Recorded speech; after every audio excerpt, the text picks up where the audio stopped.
buenos días, ¿qué tal? Para mí es un gusto de nuevo estar con todos y cada uno de ustedes. Y pues bueno, como se los anuncié el día de ahí, sean bienvenidos a nuestra ya primera clase. Y todos sean bienvenidos. El tema del día de hoy es el método de las parábolas del Señor Jesucristo. Y para ellos vayamos a Marcos 4 del 1 al 2. Primeramente dice la palabra de Dios. Otra vez comenzó Jesús a enseñar junto al mar, se reunió alrededor de mucha gente, tanto que entrando en una barca se sentó en ella, y toda la gente estaba en la tierra junto al mar, y les enseñaba por parábolas muchas cosas, y les decía en su doctrina.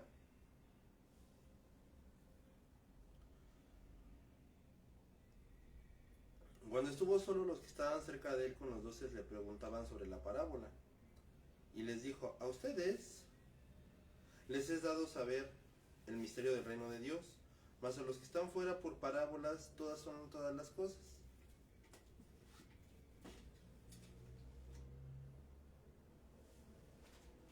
También les dijo: ¿acaso se trae la luz para ponerla debajo del almud o debajo de la cama?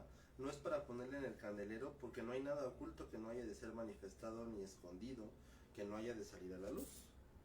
Les dijo también: miren lo que oyen, porque en la medida en la que midan serán medidos, y aún se añadirá a ustedes lo que oyen. Porque el que tiene, se le dará, y el que no tiene, aún se le quitará. Y finalmente vayamos a Marcos 4, 33, 34. Con muchas parábolas como esta les hablaba la palabra, conforme a lo que podían oír, y sin parábolas no les hablaba, aunque sus discípulos en particular les declaraba todo. Esta es la única, verdadera, inerrante y verdadera palabra de Dios. Y tú, sé bienaventurado si estás aquí, porque esta es la palabra de Dios hablando de una manera exactamente a sus discípulos. Siempre que predicamos, siempre que evangelizamos, siempre estamos hablando hacia un público en general, directamente. Pero si a mí me preguntaras cuál es el chiste o cuál es el significado de la teología va orientada únicamente hacia verdaderos discípulos cristianos. Y esto es necesario en todos los ámbitos de la vida. Es verdad que la predicación es el punto más alto de la adoración. Es verdad que la predicación Dios no se la dejó a cualquiera, se la dejó a los que Dios ha llamado, como yo y como otras personas. Pero también es indispensable formar a ustedes, los verdaderos cristianos, y dirigirnos exactamente hacia ustedes. Entonces, con esto nos dirigimos exactamente hacia ustedes. Y pues sí, recordando que la predicación es supremamente importante, está por encima de esto que estamos haciendo, pero es indispensable. La teología es indispensable, la predicación, que va enfocada exclusivamente a los creyentes. Bien. Así que seamos bienvenidos a nuestra primera clase, y como se los dije el día de ayer, gracias les damos a las personas que nos apoyaron y que nos siguen apoyando en estos estudios. Que Dios te bendiga y que sea bienvenido a estos estudios. Porque incluso yo también creo que la palabra de Dios, como siempre lo he dicho, es para todos. Entonces todos, incluso los no creyentes, sean bienvenidos. Sean bienvenidos. Es necesario considerar el método metafórico o parabólico de nuestro Señor como estudio preliminar, porque ha habido alguna mala interpretación del Señor para usar tal método. Algo muy importante que me ha gustado siempre ver en estos días y en estos temas es lo que a veces se malinterpreta dentro de la Biblia, y también lo puedo decir, lo que a veces se inventa dentro de la Biblia, porque hay muchas cosas que se inventan, mucha gente que ni siquiera estudia y se llaman pastores, mucha gente que ni siquiera hace exégesis del texto y se llaman predicadores, y por lo tanto hacen un mal uso y enseñan algo mal. Y mucha gente, pues gracias a Dios, ya está viendo la Biblia, está estudiando, está despertando, y entonces se dan cuenta de que pues es un engaño lo que les están diciendo arriba del púlpito. Y pues obviamente lo que hace el falso pastor es enojarse y decir: ya ve, no me respeta, ya ve, No, lo que pasa es que esa persona está estudiando y tú no. Y si eso te molesta, pues eso no es problema de la gente. Eso es tu problema, que no estudias y que no te preparas. El cuarto capítulo del Evangelio de Marcos comienza con la declaración de ese día salió de la casa y subió a una barca y habló muchas cosas. Con muchas parábolas les habló y sin parábola no les habló. Esto para ellos significa que él usaba parábolas constantemente en lo que decía las multitudes, y en el curso de estos 34 versículos hay dos secciones que tratan de la primera de su método parabólico. La primera se encuentra en los versículos 10 al 12 y allí respondió una pregunta y les dijo a los discípulos la razón de su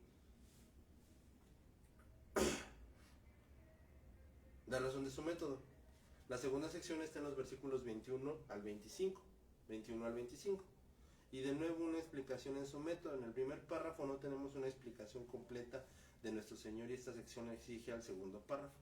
En el primer párrafo nos enfrentamos a una dificultad que expondremos y consideraremos y haremos ciertas deducciones de estas. En esta hora el ministerio de Jesús adoptó especialmente el método parabólico para dirigirse a las multitudes. Había usado ilustraciones parabólicas antes de este tiempo, especialmente como con la mujer de Samaria. Y cuando habló del agua de la vida a los discípulos y cuando les dijo que los campos estaban blancos para la siega. Cuando habló del médico, otra vez llegaron a los pescadores, a los hombres, y trazando el curso del ministerio de nuestro Señor encontraremos que había llegado el momento en que la hostilidad definitiva y positiva se había puesto contra él. En ese momento Jesús adoptó ese método parabólico, cuando hablaba a las multitudes. ¿Y por qué? Porque las multitudes desgraciadamente no conocían la Escritura, y como él lo dijo muchas veces, ¿no? A ellos les habló en parábolas, ¿no? A ustedes les he dado a conocer el reino, a ustedes les he dado a conocer, a ustedes creyentes les he dado a conocer esto. Como se los vuelvo a repetir, esto es enfocado exclusivamente para los creyentes. Cualquiera puede escuchar la palabra, por supuesto que sí, pero cuando hacemos este tipo de secciones o este tipo de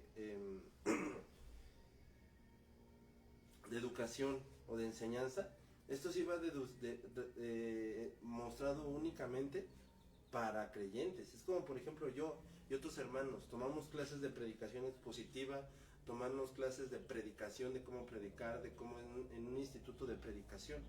Entonces ese instituto de predicación no se enfoca a personas, no se enfoca ni siquiera a evangelizar, se enfoca a preparar predicadores, a preparar maestros de la Biblia, a preparar pastores. Entonces ahí es cuando entro yo, porque eso ya me prepara a mí, eso es exclusivo para mí y para otros. Esto no es para otro tipo de personas ni es para evangelizar, esto es exclusivamente para nosotros los que predicamos, los que enseñamos, y eso va dirigido hacia nosotros. Así también esto va exclusivamente dirigido hacia ti, va dirigido hacia ti que eres creyente, va dirigido a esto.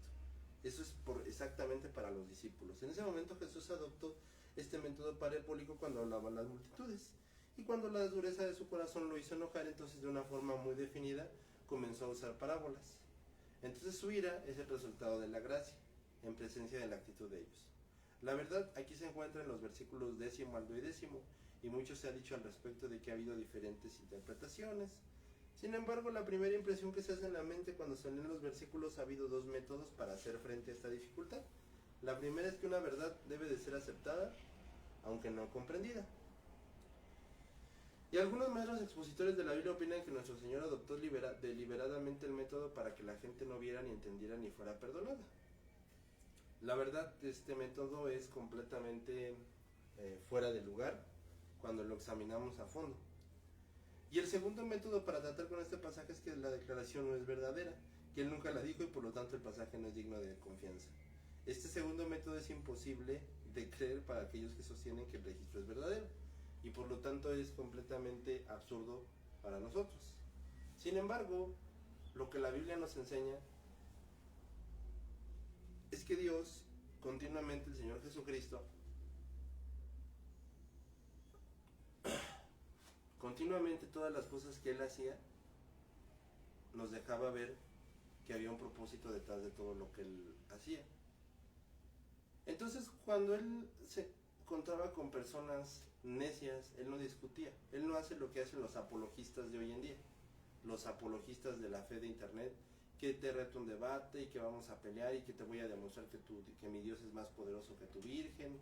Y así se pone, ¿no? Hace poco salió el video de una persona que me reservo el nombre, que se grabó un pastor, una persona que se llama pastor evangélico y apareció rompiendo una imagen de la Virgen de Guadalupe aquí en México. Bueno, eso es una falta de respeto muy grave y eso no sé qué buscaba ese señor con hacer eso. Entonces, el Señor no buscaba eso, el Señor no buscaba prepararse para hablar con gente necia. El Señor no buscaba tratar con gente necia. Él era un proclamador y era un maestro de la palabra de Dios, de las escrituras del Señor, pero él no era jamás, nunca lo fue ni nunca lo será, nunca fue alguien que le gustara, que buscara discutir con los demás. Él no hace lo que muchas veces nosotros de no, me voy a preparar y voy a estar listo con argumentos para... No, él era un estudiante ferviente de la palabra de Dios y era un predicador, era un conocedor de las escrituras y los daba realmente. Y cuando se encontraba delante de gente necia, pues solamente les daba las parábolas. Pues sí, yo sé que no los van a entender, por eso es para ustedes. ¿Por qué? Porque no quieren. Si no es porque hubiera un misticismo detrás, porque la ley de Jehová es perfecta. Sin embargo, para la gente necia, pues nunca lo van a entender porque su necedad no quiere hacerlo, no lo quieren hacer. Y en su necedad, pues Dios no les va a revelar absolutamente nada. Entonces tengamos cuidado de venir aquí con necedad, porque cuando vengamos a la Biblia con necedad, Dios no nos va a revelar absolutamente nada. Así que hay un hecho importante a tener en cuenta, que la narración de Marcos está condensada y la de Lucas lo es más a este punto. ¿Sí? Está dirigida hacia los gentiles, el relato de Lucas, que lo hemos estado estudiando en esta semana. Y el relato de Mateo es mucho más completo. En el capítulo 13 de este evangelio, después de la parábola, vinieron los discípulos y le dijeron: ¿por qué les hablas en parábolas? Y él respondió: a ustedes les he dado a conocer los misterios del reino. A ellos no les he dado. ¿Por qué? Porque como ellos viven en su necedad, entonces yo no voy a perder el tiempo con esta gente. Yo les hablo a ellos en parábolas y a ustedes les muestro la verdad. Sí, pues a ellos nada más les dejo, un ciego no puede guiar a otro ciego. Ah, pues sí, pues si yo estoy ciego, pues no guía a otro ciego y ya. Pero a ustedes se les ha dado que eso está hablando de que como creyente tienes que ser un verdadero creyente, un verdadero consejero, una verdadera persona que conozca el consejo de la palabra de Dios para poderla guiar. Y ya dejes de ser el ciego y empieces a guiar a otros ciegos. Pero si tú no conoces la palabra de Dios, no eres un buen consejero de la palabra de Dios, entonces eres un ciego, y como tal ciego no puedes guiar a otro ciego. Entonces deja de ser ciego, es decir, aprende la palabra, aprende, conoce lo que Dios nos ha dicho, y entonces ahora sí da un buen consejo. Deja de ser un ciego y guía a otro ciego. Ahí estaba el Señor Jesucristo, muestra el significado. Eso se lo decía a sus discípulos, a los demás. Ah, sí, pues un ciego no guía a otro ciego. Ah, vámonos, árale. Y así era lo que mucha gente hacía. ¿Por qué? Porque él no va a perder el tiempo con gente necia. ¿Sí? Él no está al servicio de nadie, ni está a nuestros caprichos, ni él, te digo, no es como nosotros que le gusta perder el tiempo, ¿no? Él era más exacto. Así que con reverencia, digamos que el Señor mismo y todo el hecho de la encarnación es toda una parábola. Nadie ha visto a Dios jamás sino al Hijo unigénito que está en el seno del Padre. Él lo ha declarado, y el secreto oculto, misterioso del ser Dios. Nadie ha visto, como dijo el viejo filósofo hablando con Job. ¿Puedes tú hallar con Dios? Te hablo a ti, amigo, creyente, discípulo, persona. ¿Puedes tú hallar a Dios? ¿Puedes tú descubrir al Todopoderoso en la perfección? Esto es perfectamente cierto, pero Dios se ha revelado a sí mismo y supremamente en su Hijo. El Hijo se convierte, porque en el cuadro, en la parábola, cuando siendo conocida, se encuentra Dios mismo, demostrándonos que Dios el Hijo es Jehová, Dios Todopoderoso. Por lo tanto, cuando nosotros nos esforcemos en querer negar la deidad de Dios en Jesucristo, recordemos que Jesucristo no es una creación, Jesucristo no es un buen amigo, Jesucristo es Dios poderoso. Nuestro Señor no pretendía, porque en el uso de la parábola, impedir que los hombres vieran, sino ayudarles a ver. No quería impedirles oír, sino que aceleraran su capacidad de oír. No apartó a los hombres del perdón y de la misericordia de Dios, sino que los atrajo hacia ella. Entonces podemos entender claramente que el método parabólico Dios lo usó únicamente para que ellos vieran la gracia de Dios, para acercarlos más, para... Bueno, a un ciego no puede guiar a otro ciego. A ver, vamos a verlo, porque pues no lo entendimos. No había algo mágico, algo místico detrás de esto. Era simplemente buscar acercarlos a los que son llamados, a los que Dios está llamando a la gracia. a los que vengan, este es un llamado a que vengan con estas parábolas, pero al mismo tiempo era un llamado a que los necios pues se alejen ya. Sí, pues si es uno necio, pues aléjate. Si no quieres saber nada de Dios, con esto te vas a alejar. Pero era un llamado más que nada a la misericordia. La luz, que de otro modo era demasiado brillante por la debilidad de la vista del pecador. Si la verdad puede ser sugerida por la historia y presencia de la historia, los hombres pueden encontrar la profundidad y la maravilla del misterio.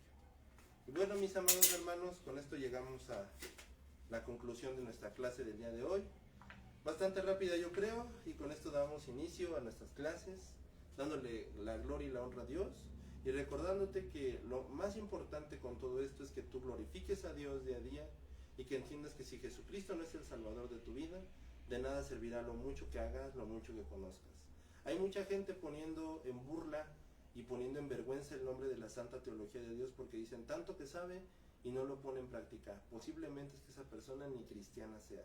Yo conozco a personas que dicen que saben mucho, que dicen que conocen muchas cosas de la Biblia, que tienen doctorados incluso, que dicen que conocen muchas cosas. Hay grandes profesores en grandes seminarios de la Biblia, de seminarios que Dios puso, grandes profesores mentales que conocen muchas cosas de la Escritura, que conocen demasiado, pero no son capaces de vivirlo. Que podrían hacer un sermón mejor que yo, pero no son capaces de vivirlo. Y mucha gente así es, ¿no? Conoce de la Biblia, conoce de la Escritura, y ponen en vergüenza el nombre de la teología. Dice la gente, no, yo no quiero saber teología. ¿Para qué? Para ser como esa persona que es bien grosera y sabe mucho. No, yo no quiero saber nada del discipulado, porque hay un buen de gente que hasta tiene títulos de discipulado y todo, y no han cambiado, siguen igual en su manera de vivir. No, y hay mucha gente que sabe demasiada teología, que sabe muchas cosas, y siguen siendo unos perfectos burladores de la palabra de Dios, y siguen siendo personas que lo único que anhelan y lo único que buscan detrás de eso es estar detrás de la gente, es estar detrás de las personas, nada más haciéndoles hasta cosas indebidas y cosas que hasta son acoso de otro tipo de manera. Entonces tengamos mucho cuidado con eso. Y recordemos que todo esto es para la gloria de Dios, como lo vimos ayer, el día de hoy. Si nosotros no estamos en santidad delante de Dios, ni nos atrevamos a venir a Él, porque no podemos estar a Él. Humillémonos, porque tampoco es una restricción. Como lo hemos visto con las parábolas, era un llamado a la misericordia, era un llamado a que la gente se acercara. Y así como lo hemos visto, que nuestro corazón y nuestra manera de pensar continúe así, adorando y exaltando a Dios, rindiendo nuestra vida al Señor Jesucristo, aceptando que todo esto es por Él, y que el punto más alto es aceptar en todo momento su salvación, nuestra vida, y que lo sigamos eterna y completamente a Él, y que toda nuestra vida, toda nuestra teología sea orientada únicamente para la gloria, para el esplendor y para la grandeza de Dios, glorificándolo en todas las áreas de nuestra vida, y que así continúe toda nuestra vida. Despidámonos en oración. Padre, gracias te damos por este comienzo. Gracias te damos por todos los discípulos, gracias te damos por todas las personas, Señor. Te pedimos que tú recuerdes a nuestro corazón, Señor, que mucha gente conoce mucha teología, que mucha gente conoce mucha palabra de Dios, sin embargo no son capaces de ponerlo en obra, y eso de nada sirve. Que nuestro corazón no sea así, Señor, sino que toda esta teología y todo este entendimiento lo pongamos en obra, Señor, porque para eso nos lo has dado. Tampoco es decir, como mucha gente cree, que no es necesario, que para qué tanto. Eso es mentira y eso es un invento, porque el conocimiento de Dios es lo más hermoso que tenemos en nuestra vida, y es lo que todos debemos de buscar. Pero este conocimiento es únicamente para tu gloria y para tu exaltación. Yo te pido, Padre, que entendamos que todo esto es para que Cristo sea glorificado, para que entendamos que en nuestra vida y en nuestra salvación Él tiene que ser el todo, porque nos ha dado la salvación, Señor. Y lo más importante es entender que Él nos llama a que seamos salvos, Señor. Él nos está llamando a que entendamos que tenemos que ir a Él, y que tenemos que correr a Él, y que tenemos que vivir hacia Él. Que vivamos para Él, que nos entreguemos para Él, y que en todo tiempo nuestra vida sea una muestra de su gloria. Vivamos para su gloria y para su grandeza, y que todo esto sea para que tu nombre sea eternamente glorificado. En el nombre del Señor Jesucristo te damos gracias. Amén y amén. Y bueno, mi amigo, mi hermano, familiar, con esto comenzamos. Dios te bendiga y nos vemos el día miércoles con nuestras clases de teología. Dios te bendiga.